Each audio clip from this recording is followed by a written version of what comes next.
ठरलं तर मग या मालिकेच्या पुढील काही येणाऱ्या भागांचे अपडेट जाणून घेऊया आपल्या आजच्या या व्हिडिओमध्ये. चला तर मग प्रेक्षकांनो सुरुवात करूया आपल्या आजच्या या व्हिडिओला. तर आता आपण इथे पाहणार आहोत की कशा पद्धतीने इकडे आता सायलीवर झालेल्या हल्ल्यामागे आता राकेशचाच हात आहे हे सत्य सगळ्यांसमोर उलगडणार. आता नेमकं कसं आणि काय घडतं या सर्व गोष्टींचे अपडेट आपल्या ह्या व्हिडिओमध्ये सविस्तर पाहूया. तर प्रेक्षकांनो आपण आता इथे पाहिलेलंच आहे की जो अर्जुन आहे त्याने नागराजला सांगितलेलं आहे की मला माहिती आहे या सगळ्याच्या मागे तू आहेस, ते हे सगळं तू घडवलंयस ते. आणि मग अर्जुन तिकडनं निघून गेलेला असतो. आता इकडे नागोबा विचार करतो की मी अर्जुनच्या समोर जरी नाकबूल गेलेलो असलो की हे सगळं मीच केलंय म्हणून, तरी हे माझ्या जीवाला तर अगदी व्यवस्थित माहिती आहे की हे सगळं काही मीच केलेलं आहे. मग जर हे सगळं आता मी केलंय हे मला माहिती आहे तर मला काहीही करून लवकरात लवकर राकेशला सावध करायला हवं.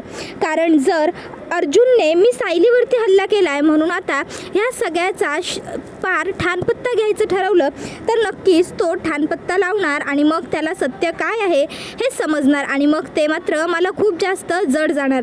त्यामुळे आता काहीही झालं तरी मला लवकरात लवकर काहीतरी करायला हवं आणि राकेशपर्यंत ही गोष्ट पोहोचवायलाच हवी की अर्जुनला सत्य समजलंय आणि आता अर्जुन कुठल्याही क्षणी तुझ्यापर्यंत पोहोचू शकतो. कारण काहीही झालं तरी राकेशपर्यंत अर्जुनने पोहोचता कामा नये. जर अर्जुन राकेशपर्यंत पोहोचला तर मात्र सगळीच गडबड होऊन जाईल. मग आता लगेचच इकडे अर्जुन गेल्याच्या नंतर थोड्या वेळात नागोबा काय करतो, नागोबा त्याच्याजवळ असलेल्या फोनच्या मार्फत तो पटकन आता राकेशला फोन करतो आणि राकेशला तो सांगतो की राकेश लवकरात लवकर जमेल तसं मला भेटायला ये, खूप महत्त्वाची गोष्ट सांगायची आहे तुला. राकेश होकारार्थी मान डोलावतो आणि येतो लवकर असं सांगून फोन कट करतो.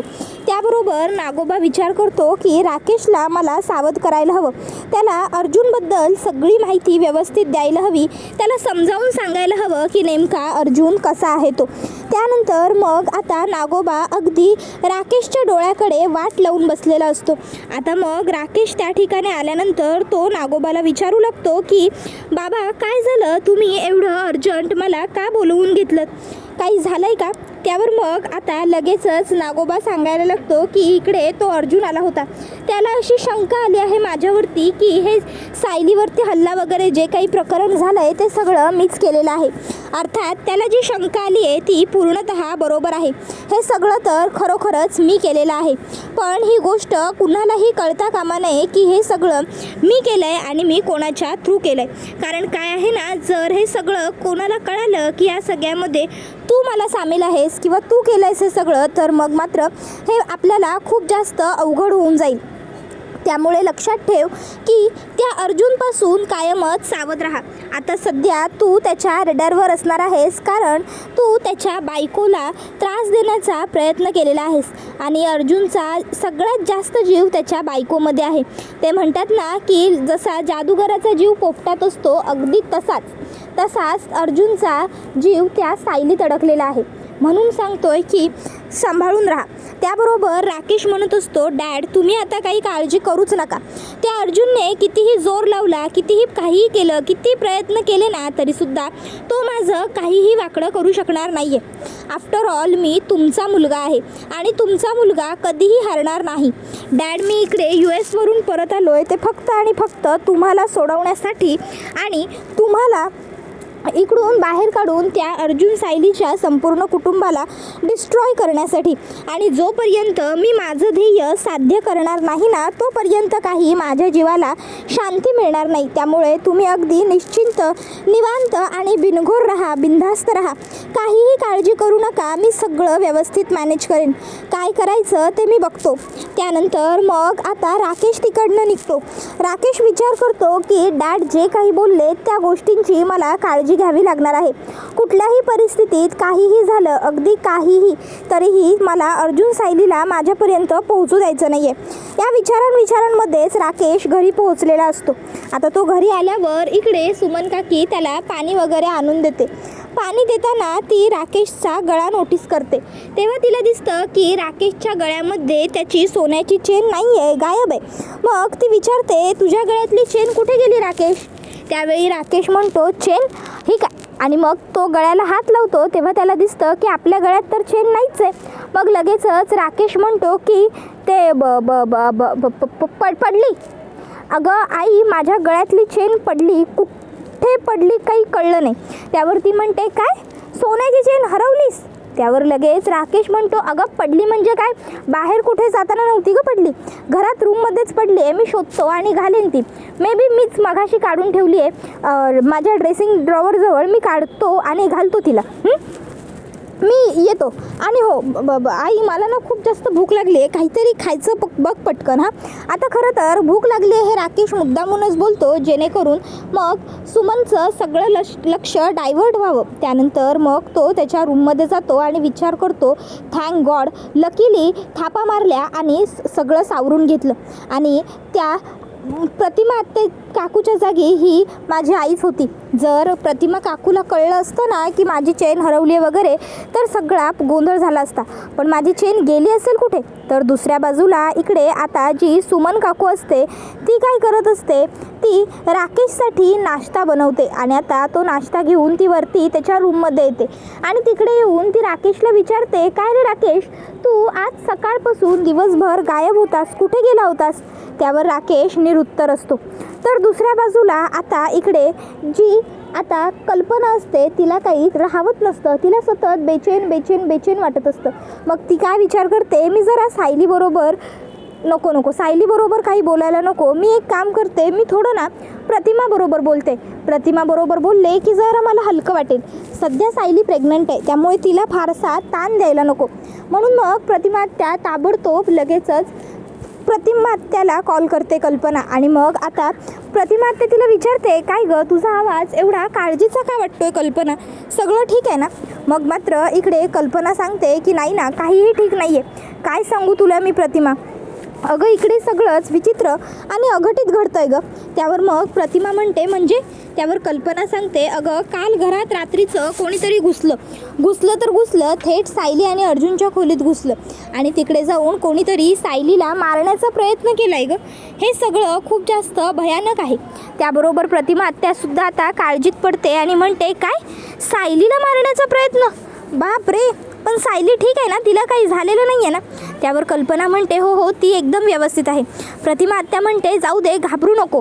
हे बघ, आपण व्यवस्थित काळजी घेऊ सायलीची. अगं कोणीतरी चोर, बुरट्या, भामट्या असेल, ज्याला चोरी करायची असेल आणि चोरी करायला अंधाराचा फायदा वगैरे घेऊन तो घरात घुसला असेल, तू काळजी करू नको.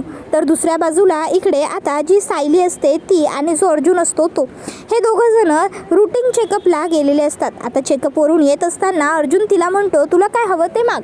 सायली म्हणते, मला प्रतिमा आत्यांना भेटायला जायचं आहे. अर्जुन म्हणतो, अगं यावेळी? त्यावर सायली म्हणते, तुम्हीच म्हणालात ना काय हवं ते माग. मग अर्जुन म्हणतो, ठीक आहे. आणि तो आता सायलीला प्रतिमा आत्याकडे घेऊन येतो. प्रतिमा आत्याकडे आल्याच्या नंतर प्रतिमा आत्या सायलीचं खूप कौतुक करते, पाणी वगैरे देते, चहा कॉफी विचारते. त्यानंतर मग प्रतिमा आत्या ही सायलीला म्हणते, सायली, माझं कल्पनाबरोबर फोनवरती बोलणं झालं.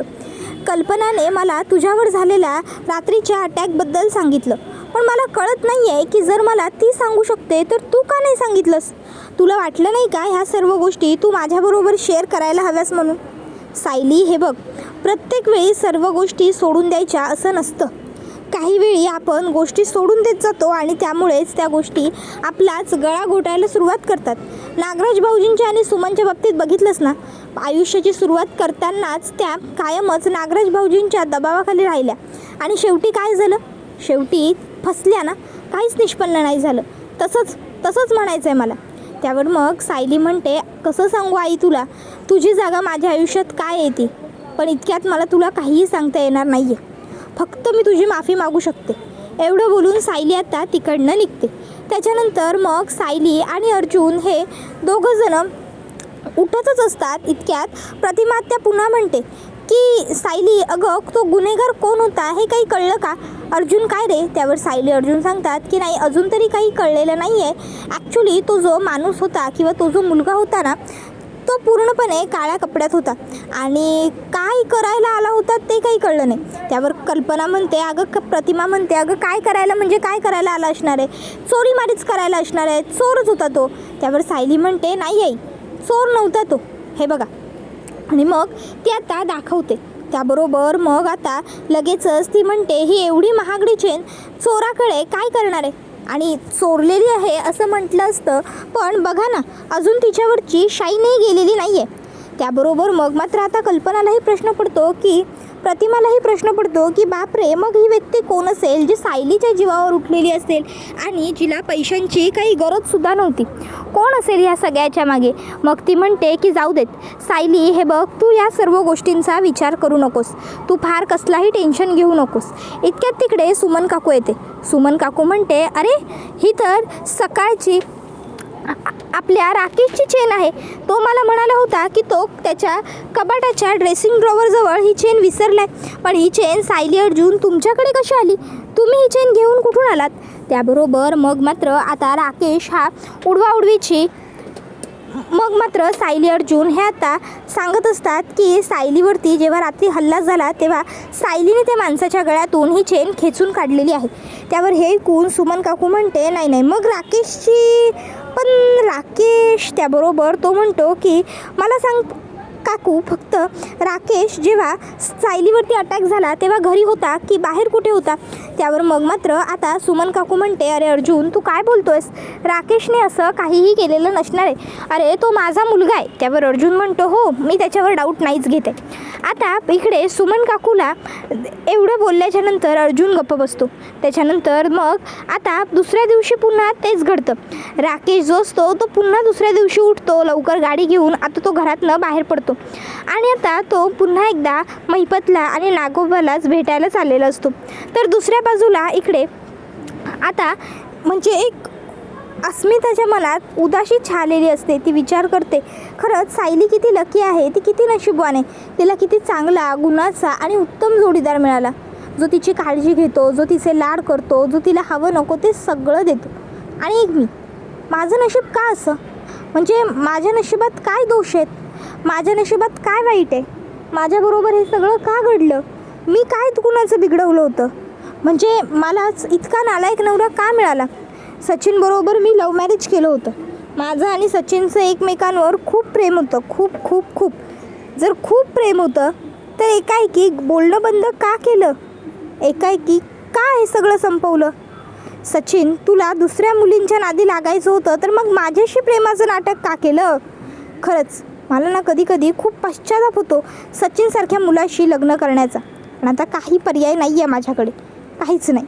त्याबरोबर मग मात्र आता इकडे हा व्हिडिओ इथेच संपतो. व्हिडिओ आवडला असेल तर व्हिडिओला लाईक करा, चॅनलवर नवीन असाल तर चॅनलला सबस्क्राईब करा आणि बेल आयकॉन आठवणीने प्रेस करा, जेणेकरून तुम्हाला पुढच्या प्रत्येक व्हिडिओचं नोटिफिकेशन मिळत जाईल आणि सर्व व्हिडिओंचा आनंद हा अगदी उत्तम पद्धतीने घेता येईल.